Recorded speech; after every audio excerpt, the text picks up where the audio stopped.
Si tu avais acheté 10 € de Bitcoin le 1er janvier 2011 et que tu avais tout revendu au plus haut en 2021, tu aurais gagné 2,1 millions d'euros. Mais là, je t'apprends rien. La crypto, c'est l'investissement le plus rentable des 15 dernières années. Et ça, tout le monde le sait. Par contre, la question que tu te poses probablement, c'est aujourd'hui, si je commence avec un petit portefeuille, est-ce que j'ai vraiment encore la possibilité de devenir très riche en crypto ou c'est déjà trop tard? Eh bien, c'est exactement ce qu'on va voir aujourd'hui dans cette vidéo.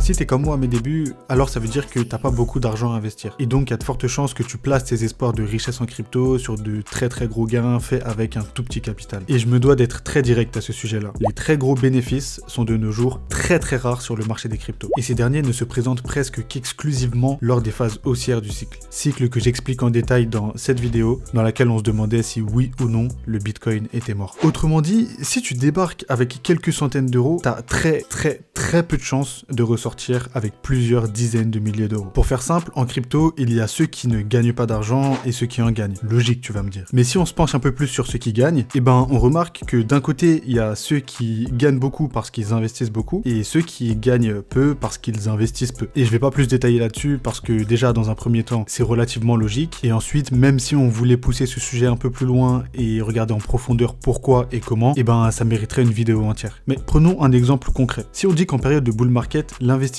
fait en moyenne un x10 sur son capital, alors celui qui avait 300 ressortira avec 3000, tandis que celui qui avait 6000 repartira avec 60 000. Déjà que le x10 c'était une approximation élevée, donc n'imaginons même pas le x200 que doit faire le petit investisseur pour passer de 300 à 60 000 euros de valeur de portefeuille. Et ce que beaucoup ne comprennent pas, c'est que la crypto c'est juste un multiplicateur. Ça te permet juste de grossir un capital qui est déjà présent. Donc même si tu peux faire beaucoup d'argent, tes profits seront toujours dans le même ordre de grandeur et dépendront de ton capital investi. Mais bon, il y a des exceptions, et je pense que tu commences à me connaître, tu sais que j'aime bien chercher la petite bête et le petit moyen de déroger à la règle. Et puis si je peux ouvrir le cercle et permettre à d'autres personnes de changer et d'améliorer leurs conditions de vie grâce à la crypto, eh bien je le ferai avec grand plaisir. Bref, voici quelques méthodes qui te permettront de maximiser tes rendements en crypto-monnaie si tu pars d'un petit capital. Mais attends.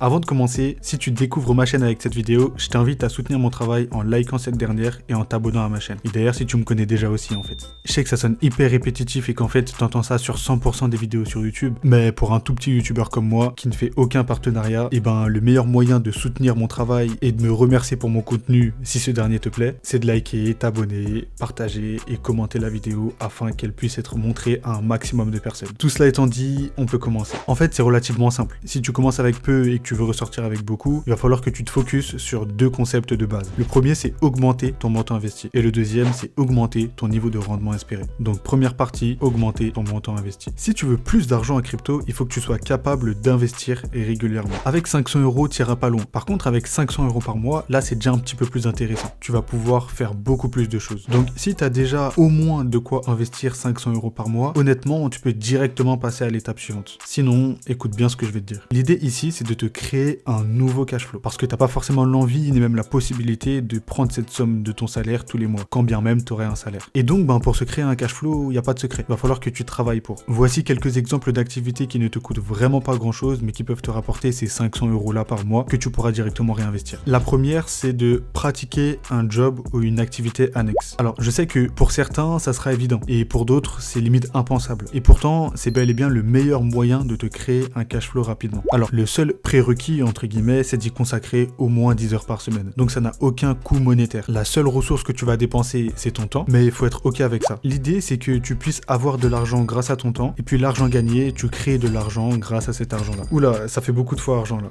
mais bon je pense que tu as compris l'idée. Et donc c'est ça le plus gros avantage finalement, c'est que tu ne vas rien dépenser et en retour tu vas avoir un retour sur investissement rapide parce que ton salaire tu l'as à chaque fin du mois. Pour la plupart ce sera un job à mi-temps dans la vente, la restauration ou n'importe quoi d'autre, surtout si t'es un jeune. Ça va être une sorte de job étudiant quoi, et c'est totalement ok. Comprends que de toute façon tu ne feras ça que pendant quelques mois. Et pour les autres, ce sera peut-être un job en ligne du type monteur vidéo, copywriter, agence de communication ou marketing digital, tous ces trucs-là, quoi. Si tu en as la possibilité, je te conseille de sélectionner une compétence que tu connais déjà et de la pratiquer en tant que freelance. Et puis sinon, trouve une compétence pour laquelle il y a de la demande, forme-toi et propose tes services sur Fiverr. Honnêtement, ça peut aller très très vite. Ça n'a jamais été aussi simple que ça ne l'est aujourd'hui d'apprendre une compétence et de vendre tes prestations sur des plateformes comme Fiverr, Malt, ComeUp, etc., etc. Et si t'as pas d'idée, demande à ChatGPT de t'aider. Ou alors, va faire un tour sur YouTube. Tu verras, il y a déjà tout. Ensuite, ce que tu peux faire pour augmenter ton capital investi, c'est d'apprendre le trading. Alors, pour ça, il y a des prérequis, notamment être patient, avoir du temps à y consacrer et même suivre une formation si besoin. Par contre, il y a aussi de très bons avantages en retour. Déjà, on va pas se mentir, savoir trader et donc timer le marché, c'est hyper utile pour l'investissement crypto. Un autre avantage, c'est qu'une fois formé, tu auras entre les mains une compétence qui te permettra de gagner beaucoup d'argent assez rapidement. Certes, le trading, ça comporte des risques et ça doit être pratiqué de manière professionnelle. Mais de toute façon, si tu veux augmenter tes gains, tu dois aussi augmenter tes risques. Et honnêtement, si tu as le temps nécessaire pour te former au trading, pour apprendre à devenir rentable en trading, ça peut être la meilleure alternative. Et avant de passer au point suivant, je vais quand même t'avertir. Le trading, c'est pas fait pour tout le monde. Alors si tu ne respectes pas les prérequis, n'y pense même pas. Pour pouvoir te lancer dans le trading, il faut que tu sois patient, car le trading, ça prend du temps. Il faut plusieurs mois pour en arriver à comprendre le marché, savoir s'y adapter et prendre du recul. Et cela peut prendre jusqu'à plusieurs années avant que tu deviennes rentable. Ensuite, tu dois être assidu et régulier. Parce que oui, on parle tout de même d'apprendre une nouvelle compétence. Et si tu veux être bon là-dedans, tu devras allier la théorie et la pratique et t'entraîner au pire 3 fois par semaine et au mieux tous les jours. Et enfin, ce que je considère comme le plus important, tu dois être bien entouré. Parce que certes, le temps que tu vas mettre pour devenir rentable dépend en grande partie de ton implication et de ta motivation. Mais la vérité, c'est que tu peux grandement réduire ce temps-là si tu es bien entouré. Comme on dit souvent, quelqu'un d'intelligent apprend de ses erreurs, mais le vrai génie, c'est celui qui apprend des erreurs des autres. Maintenant, passons à ma petite pépite. J'ai gardé le meilleur pour la fin. Et honnêtement, je t'avoue que j'ai encore un peu envie de faire durer le suspense. Alors voilà ce qu'on va faire. Je vais te laisser avec un indice et de ton côté, sans tricher, tu devras écrire en commentaire ce que tu penses que c'est. Et donc l'indice en vrai, c'est simple. Si je te dis Arbitrum, tu penses à quoi? Bon, j'avoue, c'est soit tu suis l'actualité et tu sais exactement de quoi je vais parler, soit tu ne suis pas l'actualité crypto et t'es totalement perdu. Alors je vais te donner la réponse, c'est bien évidemment les airdrops. Un airdrop, c'est tout simplement un moyen qu'utilisent les créateurs d'une crypto-monnaie pour attirer un maximum de monde et faire connaître leur crypto-monnaie. Et donc pour ça, ils vont envoyer gratuitement de la crypto-monnaie à certains de leurs utilisateurs. Et si je te parle de ça, c'est qu'il y a une vraie opportunité. Beaucoup de gens ont bâti leur fortune crypto avec de l'argent reçu grâce à des airdrops. Et plusieurs experts et insiders s'accordent à dire que la chasse aux airdrops est le meilleur moyen pour gagner un maximum de crypto en dépensant un minimum d'argent. Bon, ça demande une certaine organisation, une certaine discipline et surtout une certaine compréhension de ce qu'est la DeFi, donc la finance décentralisée. Mais en échange de ça, si je te donne les derniers exemples en date, de tête, je pense directement à Arbitrum et Aptos. Arbitrum, c'était en mars 2023 et plus de 600 000 portefeuilles, sachant qu'une seule personne peut avoir plusieurs portefeuilles, se sont vus recevoir entre 625 et 10 000 ARB. Donc ARB, c'est la crypto-monnaie airdroppée. Sur les 2 semaines après sa sortie, la crypto-monnaie se vendait entre environ 1,7 $ et 1,2 $. Donc dis-toi que des gens ont reçu entre 1000 et 17 000 € à peu près par compte, parce qu'encore une fois, on peut avoir plusieurs comptes, juste pour avoir été des bêta-testeurs des services d'Arbitrum. Et de l'autre côté, Aptos, dans le même principe, minimum 150 jetons Aptos reçus par portefeuille et le prix de vente d'un seul Aptos dans les 2 semaines après la sortie variait entre 8 et 10 $. Encore une fois, les gens ont reçu au moins 1200 $ juste pour avoir testé des outils. Donc à la question est-ce que les airdrops ça vaut le coup, ma réponse est indéniablement oui. Mais je vais pas plus te donner de détails là-dessus car j'y ai déjà réservé une vidéo complète qui sortira dans les prochaines semaines.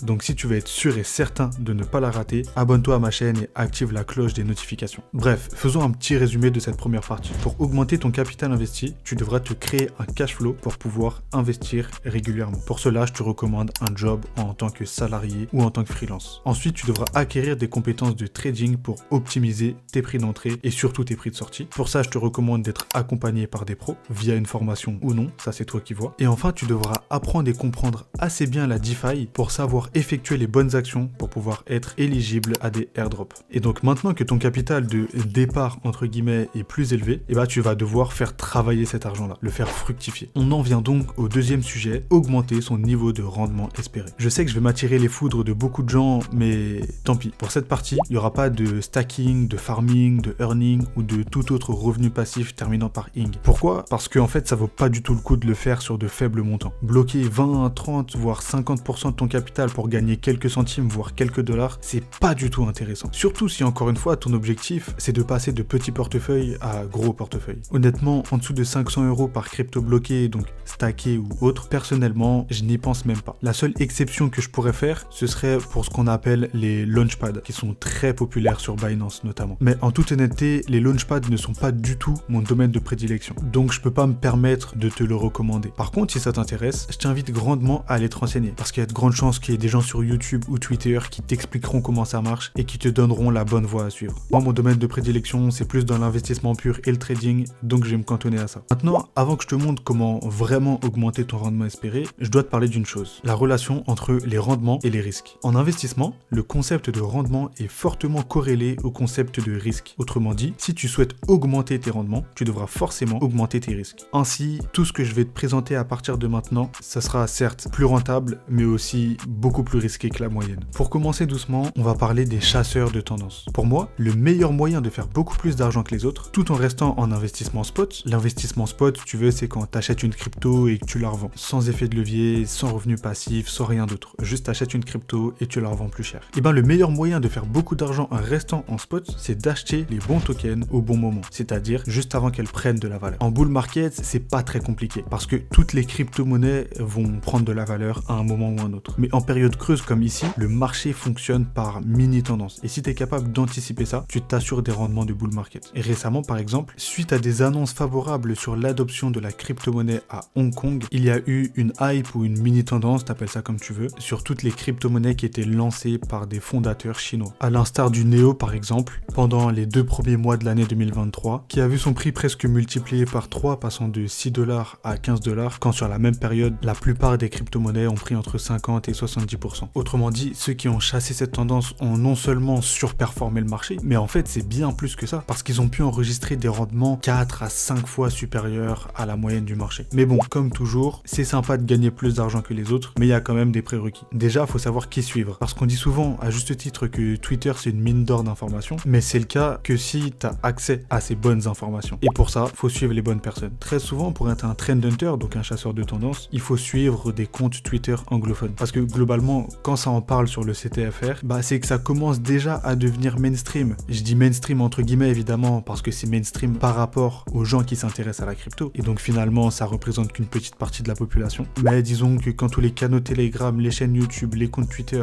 et les pages Instagram en parlent, on peut dire que c'est trop tard. Et puis de toute façon, pour savoir si c'est trop tard ou pas, c'est très simple, t'as juste à regarder le graphique. Si la crypto a pris beaucoup de valeur dans les derniers jours, ça ne fait aucun doute que t'es arrivé en retard. Donc un conseil, ne perds pas ton temps, passe à autre chose. Ça me fait une belle transition pour le deuxième prérequis qui est d'avoir des bases d'analyse technique, c'est-à-dire savoir lire le graphique. Il y a des concepts hyper importants à comprendre comme le concept de volume et de liquidité sur le marché, c'est-à-dire qui fait quoi à quel moment, ou encore savoir timer le marché et comprendre où est-ce que tu en es dans le cycle pour ne pas acheter tout en haut et revendre tout en bas. Encore une fois, l'idée c'est d'acheter tout en bas et de revendre tout en haut. Et puis même sur la prise de profit, tes limites de perte, etc., etc. Le troisième prérequis, un petit peu comme tout ce dont on a parlé dans cette vidéo, c'est d'y passer du temps. Tu devras être dans les groupes Discord, Telegram, Twitter, regarder des vidéos, lire des articles, etc. Il faudra être à l'affût de la moindre étincelle et agir vite. Encore une fois, quand tu es un trend hunter, ton seul objectif, c'est d'arriver avant tout le monde. Et enfin, dernier prérequis, savoir gérer sa psychologie en tant qu'investisseur. Parce que crois-moi que tu vas transpirer. Puisqu'on est bien parti sur cette lancée, je vais te parler maintenant de ce que personnellement j'appelle la shitcoinerie, ou l'art d'investir dans les meilleurs shitcoins. En toute honnêteté, c'est très semblable à ce dont on vient de parler. Encore une fois, l'idée c'est d'investir dans des crypto-monnaies plus volatiles que la moyenne et d'apprendre à anticiper quand le marché va monter, et j'ai bien dit anticiper, j'ai pas dit deviner, et tout ça afin de pouvoir profiter d'une hausse plus fructueuse que la plupart des gens. Quand je pratique ces stratégies, j'ai un certain type de crypto en particulier en tête. À mi-chemin entre les cryptos très capitalisés que tout le monde connaît et les tokens archi liquides sur la DeFi, mais que personne connaît. Je vais pas plus détailler ces stratégies parce qu'on est sur un niveau quand même un peu plus avancé, tu l'as remarqué, et que encore une fois ça mériterait une vidéo complète. D'ailleurs, tout est prêt, la stratégie je l'ai testé, je l'ai utilisé, elle fonctionne, je l'ai documenté, je l'ai préparé et je sais comment bien l'expliquer et bien l'enseigner. Le truc, c'est que pour le coup, ce genre d'investissement, je considère que c'est pas ouvert à tout le monde et qu'il faut certaines bases de trading pour pouvoir bien l'appliquer. Dans la shitcoinerie, c'est soit t'es mauvais et tu perds tout, soit tu te débrouilles bien et tu surperformes le marché presque à chaque fois. Donc tu comprendras que j'ai quand même pas mal de réticence à partager ce contenu-là sur YouTube. Par contre, si je vois que vous êtes plusieurs à être intéressés pour apprendre cette stratégie, ça peut peut-être me faire changer d'avis et donc je pourrais sortir cette vidéo en mettant bien les bons disclaimers. Donc en fait, c'est un petit peu à vous de décider. Ceci étant dit, passons au dernier sujet de cette vidéo, qui est la troisième manière d'augmenter son niveau de rendement en crypto, c'est d'apprendre et de maîtriser certaines clés de la DeFi. Bon, c'est vrai que j'ai été un petit peu sévère avec les revenus passifs tout à l'heure, car ça peut être une très belle opportunité, surtout en bear market quand il n'y a pas beaucoup d'intérêt sur le marché. Pour faire simple,